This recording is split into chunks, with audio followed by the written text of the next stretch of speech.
Unit 6, Mixed Review, number 11. Cameron had a spool of wire that was 12.5 yards long. He used 3 5/8 yards of wire.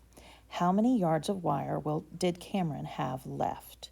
So we've got some pretty good clues here. He used some wire. I want to know what he has left. So we are subtracting. He's starting off with that 12.5.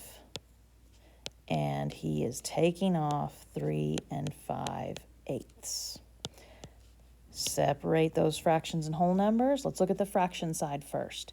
So we've got halves and eighths, 2 and 8. What can those both become? Well, a 2 can become an 8 to match the 8 we've already got. So let's do it. 2 times 4 equals 8. 1 times 4 is 4. So we got 4/8 there and 5/8 here. So 4/8 minus 5/8. Uh-oh, we can't do that. So it's time to get a pizza from Bob. Take away 1 pizza from Bob over here. We got 11, and we're going to send that other pizza, 1 pizza, over to this side, which in this case, at this pizza place, apparently we cut our pizzas into eighths.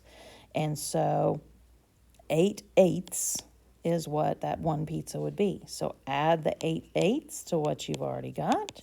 And now on top we have 12/8. 4/8 plus 8/8 would be 12/8. And now we can do our subtraction. 12/8 minus 5/8 would be 7/8.